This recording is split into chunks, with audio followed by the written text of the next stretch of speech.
Hi everyone! Today we're talking about some of the Enneagram types that are most likely to struggle emotionally with leadership roles and find themselves in situations when they are highly insecure. I will talk about 5 different types and their sensitive spots when it comes to leadership roles, and maybe explain a few ways in which these types can enhance their self-awareness and overcome these obstacles. So all about that in the next few minutes. If you haven't already, please don't forget to like and subscribe, and let's dive in. So the first type that I see having quite a lot of challenges when it comes to leadership roles, and I'm talking from experience as well, is Enneagram Type 2, the helper or the giver. The main challenge here is the fact that Enneagram Type 2 has a deep desire to be liked. And this desire to be liked and loved by everyone, if possible, can cause severe people-pleasing tendencies. It can make the Enneagram Type 2 want to appeal to everybody, want to change their behavior in order to make everybody happy.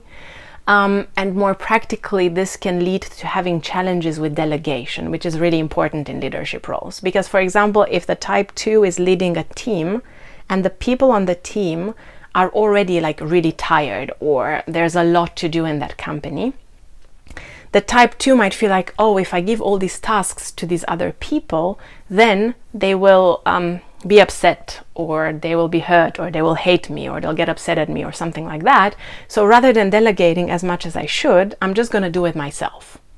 And this is a clear path to burnout. This is something that Type 2 is really predisposed to, and it's very important to catch oneself in the act of doing that. And something really important here is making peace with the idea that it's really not possible to be liked by everybody, nor is it helpful or healthy.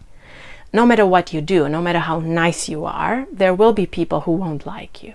And also, why would you want to be liked by everybody? Of course, this comes from one's own fears and insecurities, but it can be a helpful rephrasing, restructuring of the mind to keep this idea in mind that if I keep doing things to make other people happy, I will become really drained out, really frustrated, really annoyed, and then I'm gonna take it out on them. I'm gonna upset them even further. And if I do that, they will hate me even more, or they will dislike me even more, because our relationship will be impacted by me constantly complaining and saying that, oh, I've done so much for you and you haven't reciprocated that. Next, we have Enneagram Type 3, the achiever. Now, even though a lot of achievers do go for leadership roles, and externally they can appear to be very successful because the numbers are good, internally a lot of Enneagram 3 leaders can feel really overwhelmed and insecure.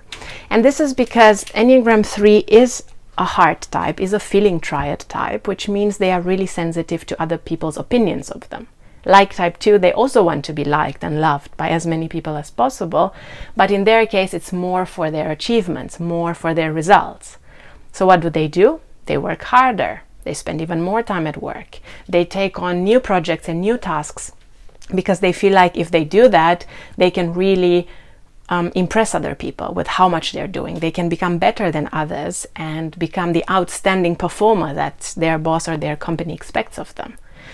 And this can kind of have 2 implications, negative implications. The first one is, of course, working way too much, not having work-life balance, and then experiencing burnout. Or it can lead to, because if the Enneagram 3 takes on tasks and projects they are not really qualified for, but they say yes because they want to put on a good face, they want a safe face, this can lead to a severe imposter syndrome. I mean, everybody can experience imposter syndrome, but I think this is particularly sensitive as a spot for people that are Type 3. So it's really important for Type 3 to find some activities where they can kind of balance things out. Find some activities where they don't feel the need to be competitive, they don't feel the need to be the best, and really allow themselves to learn to enjoy that. Another helpful thing would be for them to become aware of the situations where they are overdoing something in order to impress somebody, and start using that awareness to reduce the amount of times or the frequency of times they engage in this type of behavior. Now, Enneagram Type 4. 4s are usually not particularly attracted to leadership roles because they tend to be more introverted and they tend to prefer other types of professions or positions in companies. But when they do have a leadership role, they can also struggle with it emotionally, because sometimes 4s have some issues with procrastinations and engaging in some more coordinated, repetitive, structured actions that help them reach their goals. And they can have difficulty doing that and helping other people do the same, not just for themselves basically, but still, because they have this difficulty, sometimes they find themselves shaming themselves. Oh, you haven't done enough. Oh, again, you are dreaming or thinking about something else, and you are too overwhelmed to do your work. And now look, the deadline is approaching and you're feeling even worse. I've actually seen this in quite a lot of type 4s as well.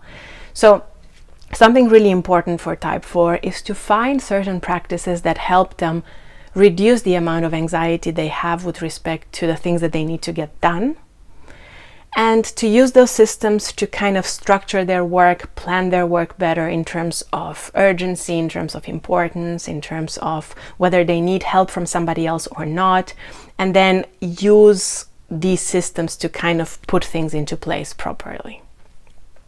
Moving on, we have Enneagram Type 6, the loyalist.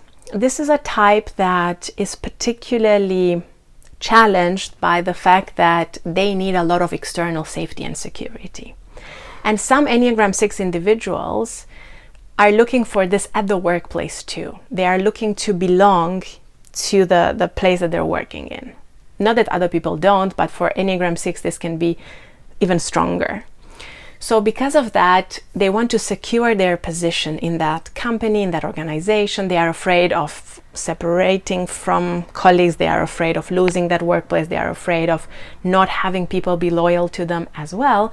So they become sometimes overly loyal to the organization, overly loyal to their teams, overly loyal to the people that they're leading, which in a similar way to Enneagram 6 can lead to them not delegating enough, overworking, doing too much themselves, which again is a clear road to burnout. And this is also known Enneagram 6 under stress. This integrates to 3, so they can take on some of the obsessive behaviors of type 3, where you basically kind of work too much to impress other people. And this can also be something they engage with. So a really important thing for type 6 is to reflect on this idea of safety and security. I have a need for safety and security, but by overworking, by really exhausting myself, I'm not really fulfilling it. I'm simply lying to myself that I am.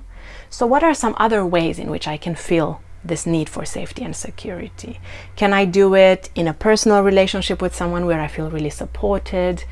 Can I do it by working on my internal sense of safety and security in a therapeutic setting, for example? Can I do it by creating some routines in my life that really make me feel comfortable and safe? Can I do it by changing the place I live so that I feel safer? Kind of exploring other ways to fulfill this need for safety can help an Enneagram 6 relax at the workplace, especially when they are leaders. And lastly, Enneagram Type 9, the peacemaker. I feel like similarly to type 4, type 9 is also not particularly drawn to leadership roles because they are also more introverted and withdrawn. They prefer working on their own or working as part of a team through collaboration. But when they do have to take on leadership roles, they can get overwhelmed by conflicts or the potential of conflicts. They also have a deep fear of separation from others, and conflict is something that creates probably difficulties for them that are really strong, stronger than for any other type. Most people don't like conflict, but for 9s this is a particularly sensitive spot. And when you're a leader, sometimes conflicts come up in your team, either between team members or between you and other people on your team. And this can lead to a lot of frustration, a lot of stress for type 9, where they are trying to avoid the conflict, be indirect about it. They don't communicate assertively and directly often. And this can lead to conflict sometimes exploding, blowing up, because they were not addressed to begin with. And this can be really overwhelming for a type 9. So really, I would recommend for type 9s to engage in practices or to learn about practices that help them deal with conflict better. You might want to look into nonviolent communication. You might want to look into assertive communication, negotiation strategies, and conflict prevention strategies that help you see conflict as something that's not so scary and overwhelming, but something that is manageable, something that you can also do. and start practicing little by little with people that you trust first, and then you might want to expand to a larger group. Okay, so these are my thoughts on some of the Enneagram types that are most sensitive to being overwhelmed in leadership positions, and some ways in which the Enneagram can help us grow beyond that. I hope this was helpful to you, and as always, thank you for watching, thank you for being with me. Also, please don't forget that I'm also a self-awareness coach with a background in psychology, and I support people in deepening their level of self-awareness and creating a life on their own terms. So if that sounds interesting to you, check out the link in the description below, and I would be happy to support you in your journey. Thanks a lot, and see you next time with another video on typology.